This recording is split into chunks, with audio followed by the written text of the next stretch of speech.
You know, usually whenever I start showing this right off the bat, you know what that means? We fixing to ride her out. Actually, we're not riding today. We're gonna stick y'all right over there, and y'all gonna watch me cut that set that them loaders are in. Get ready, here we go.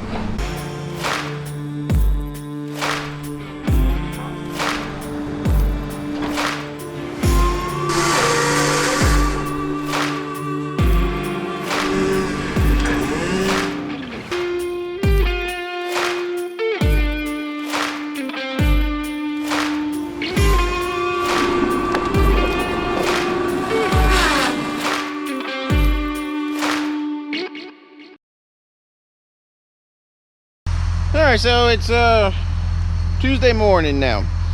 Gonna kind of take y'all along with a little bit of a different process to kind of show some of my thought process into picking sets or landings, whatever you want to call them, and kind of some of my things I'm looking at here as I'm trying to make my decision as to where I'm fixing to cut a set. So what we're doing, we're cutting out the second thinning on the other side that we've been working on since last Friday. We're finishing up that side, and this side of it I thought was going to be too wet, but after doing some more exploring through it, I've come to see that it is just as good a ground as the other side. But here's the thing, and I'll try and put a map up here to show y'all. When the second thinning was cut for the first time, they didn't put a set on this back road back here. They skidded it across the road to a second thinning patch that they were cutting at the time. They used the existing second thinning set, mainly because, in my opinion, I believe they just done that.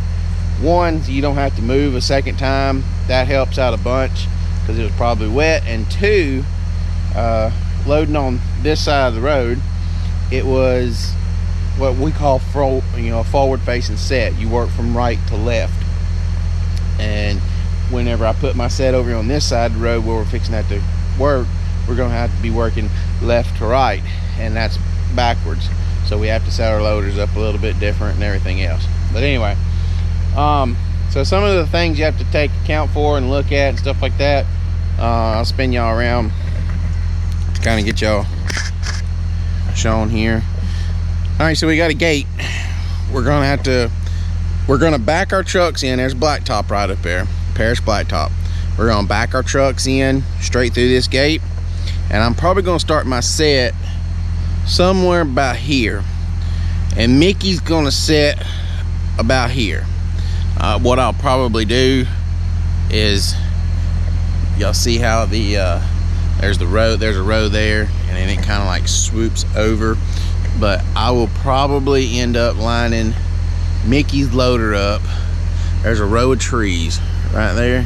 I will probably line Mickey's loader up straight off the road right here, where we'll be just inside this set, inside this gate, where my trucks won't have very far to go, because there's enough timber here that's gonna last me, 3 days probably, and 3 days of timber is going to get me through the next big rain that's coming. So plan is, gotta call a timber company and ask for at least one load, and one load of rock is gonna go from where that mud hole right there starts out, because back here where my cutter is sitting at, let me get y'all down here close to the ground, you can see there's already rock in this road. This road right here is rock really, really good. So what we'll do is we'll try and get rock from where it's washing out, right, kind of right in here, out. We'll get this area rocked. As far, a load of rock will probably go from this gate right here to the blacktop out there, and that'll allow us to not put mud on the parish road, and that'll allow us to keep working. And then I'll cut, like I said, I'll start my set right about here on these bushes, and I'll cut going this way. And Matt will be, if Mickey is sitting here de-limbing, Matt is going to be sitting about right here loading. So you see how close you still are to the gate. Your trucks are going to be back here on this good hard ground. You know, worst case scenario, we have to have 2 loads of rock. We may accidentally get away with this with no loads of rock. Well, I'm going to have to see how, because I have some wiggle room on the timing of the rain. And if it goes to, what I'll probably end up doing is I'll put my loaders and stuff in here first, probably haul a couple loads, see how bad the ground's going to sponge up with what's already here, and then we'll judge our rock off of that, because I don't want to just be like, oh, I need 2 loads of rock, and I didn't actually need 2 loads of rock. Save that rock for a place that you're really going to need it. So something else to look at here is like these bushes, these hardwood bushes and stuff. I'm going to shove all this stuff back with the rubber tire cutter. All these bushes here, I'm going to shove all them over. This tree's going to have to die. Get this opened up to where my truck drivers can see the back in here really well at night, and then tie some pink flagging, you know, all over that white pole there and that pole there. Something I don't ever get to show or explain, and I don't think y'all can really see up in there, but if you can see right there, junk iron. It's one of the things about working in these rural areas like this. You'll find where people, what that is, that's an old, looks like an old pull-out couch bed or something, you know, some kind of old bed frame that's folded up. You'll find junk like that at these little get-offs. People come out, throw things out, and yeah, you're all the time finding junk, and then you usually find them with your salties.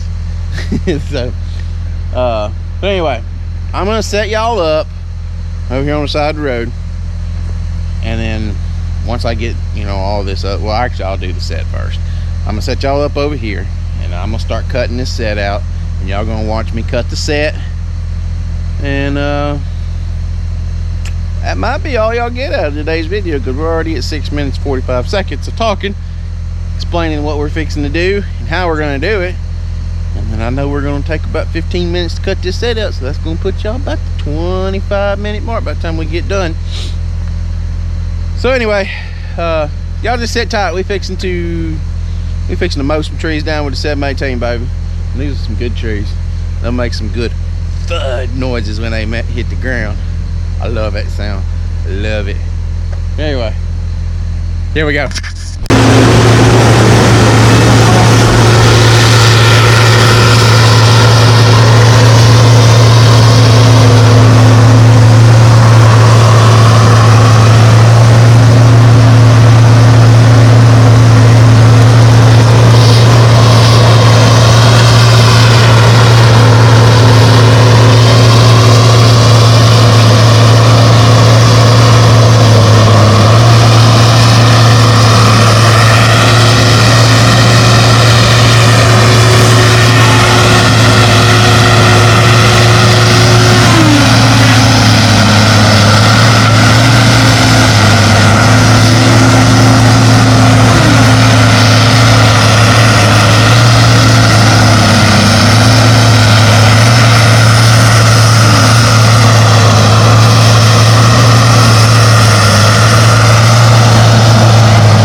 Couldn't do it that fast. 16 minutes.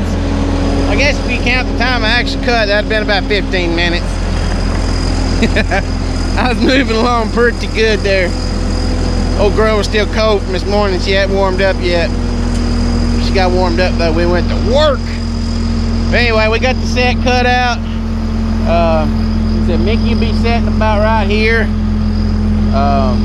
Y'all saw I didn't tote everything back like I normally do. I just made a hole here. This first pile right there, that's my measuring pile. See kind of how far out there. Then that second pile is kind of see just how deep, you know, I need to get Mickey. And then I just kind of taper everything around at an angle. And I left them 3 trees standing back over there. Kind of fill in that gap, because that's going to be non-used space. You know, those, especially those 3 trees there, those are already small log trees, so there's no sense in cutting them. You know, they're being nice enough to let me have a set here, so I don't need to stick it in them by cutting all their log trees in a certain area. But anyway, yeah, that was pretty good. That was pretty good. So who knows, we may come back with a little small something later, but yeah, we'll be back with an ending for sure, whether we have nothing else after this. Who knows what we're gonna have.